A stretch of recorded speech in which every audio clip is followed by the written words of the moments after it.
Good morning. This is Eric L. Donovan, the Mindset Disruption Strategist. Welcome to Monday, November 29th, and to Kingdom Odyssey. Today's topic is this: parties and affiliations. So we just finished the Thanksgiving holiday. This is always an interesting time, especially over the last 4 to 6 years, as we seem to be getting a lot more opinionated about our political affiliations and what we believe. Not only that, are we getting more opinionated, but we're standing so strongly in those opinions that if someone has a different opinion, like I've watched people classify someone who doesn't agree with them all the way down to like evil or not listening or just all this ugly stuff. And I bring this up as we finish up Thanksgiving because how did your Thanksgiving dinner go? Right? Were you sitting at the table with some family members who might feel a different way than you feel or might agree or disagree with what you believe politically? Did it get heated? Did you lose your cool? It was reading something in Jeremiah that just, I want to say almost kicked me in the gut. And I want to share it with you. And then I want to unpack it a little bit because I think we all of us, I don't care what political party you're in. I don't care who you think is right or wrong or whatever. All of us need to read and listen to. So let me read this really quick. This is from Jeremiah 26, 5-8. And then I want to talk to you a little bit about just what I saw and what we all need to pay attention to, which is this. With my great power and outstretched arm, I made the earth and its people and the animals that are on it. And I give it to anyone I please. Now I will give all your countries into the hands of my servant Nebuchadnezzar, king of Babylon. Pay attention to that really quick. I will make even the wild animals subject to him. All nations will serve him and his son and his grandson until the time for his land comes. Then many nations and great kings will subjugate him. If, however, any nation or king will not serve Nebuchadnezzar, king of Babylon, or bow its neck under his yoke, I will punish that nation with the sword, famine, and plague, declares the Lord, until I destroy it by his hand. Nebuchadnezzar was not a man of God. Nebuchadnezzar was not a servant of God that he knew of. And yet, God says, I will give all your countries into the hands of my servant Nebuchadnezzar, king of Babylon. So imagine you're in this situation. You're a Jew living in Israel, and everything that you have is being given away to a man that, from everything you can tell, all of his fruit and everything that he's doing, he's not a man of God. So if we look at this from a political standpoint, this guy is evil. This guy's not doing what we think. I don't agree with what he's doing. You catch yourself feeling this? Is there somebody in power right now that maybe you feel that way about? Or maybe somebody who was in power previously that you look at it like, that man is evil and I don't agree with what he's doing. And yet in this instance, what God is saying is he's putting him in power. And he's his servant, even if he doesn't know it. And if you follow through what is going to happen, Nebuchadnezzar is going to come into Israel. He's going to take all the people out of their land. They're about to get completely uncomfortable. Things that they do not want, things that do not make sense, things that are not going their way. Everything that's happening from a political standpoint looks like things that God would oppose. And if you read through this, it's exactly what God had planned.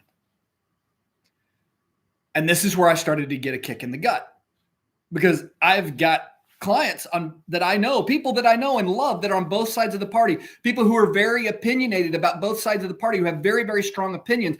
But my question is that God's opinion or yours? Do you have an affiliation to a party and you're actually idolizing that affiliation over your affiliation to God? What if God is using the person that you say is evil to accomplish his long-term plans?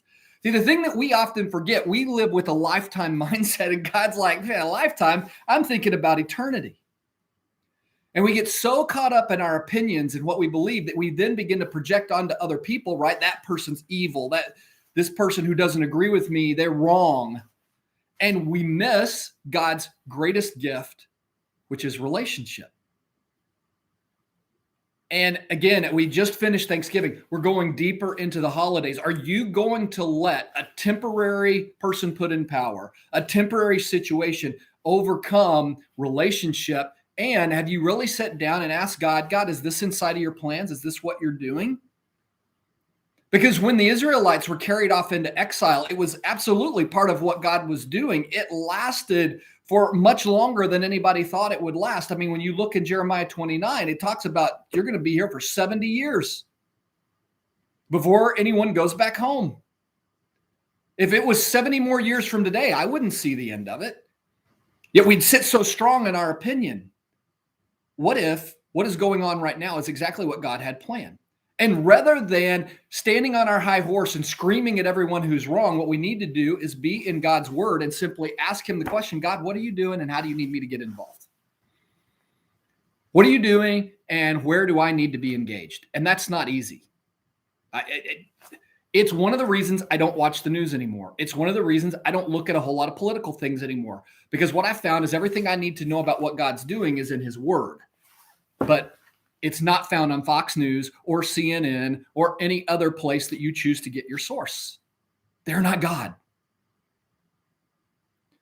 And so as I finish up today, I want to read, as I was journaling on this, I want to read to you a couple of things. This is the first thing that I wrote. I said, I must carefully watch how God guides me. His leaders have a purpose, even if the purpose appears to be taking me away from my comfort or what I want, doesn't mean that it's not his purpose. God doesn't care about my comfort. He cares about my eternity. He cares about calling his creation. Can you see that? Can you surrender to that? It's not easy. Like I said, this is a kick in the gut to me. Every time you hear me get passionate or talk about something and you're like, man, he's really going on. Understand, I'm talking to me as much as I'm talking to you. And here's the conclusion I came to in my journaling, which I must be a servant of the King of Kings. This is not a political party, but a calling for today, for tomorrow, and for eternity.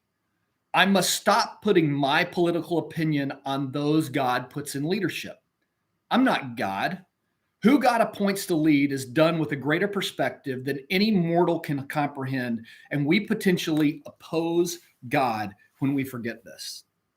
The last place I want to be is standing in opposition to God and what he's doing. And I think you would be in the same place. So as we continue this life of Kingdom Odyssey, can we surrender to the idea that what's going on is being done from an eternal perspective, not a temporal man's perspective. And what's going on politically may be beyond our comprehension, especially if we haven't talked to God about what's going on. Just to be careful that we go to what God is doing first rather than looking at this through the lens of man. So I challenge you. Where in your life do you need to rethink this? Where in your life are you hurting relationships and hurting people, which is what God cares about? Because you've got your heels so dug in from a political standpoint. I'm asking myself the same question. So as always, thank you for being here. I want to make sure that what I do does not potentially damage my marriage, my children, my grandchildren, the relationships that are around me. I want to have an impact that lasts through today, tomorrow, and eternity. And that's going to require surrendering to what God's doing, even when it doesn't make sense. And it doesn't match the party or affiliation that I've always thought was right.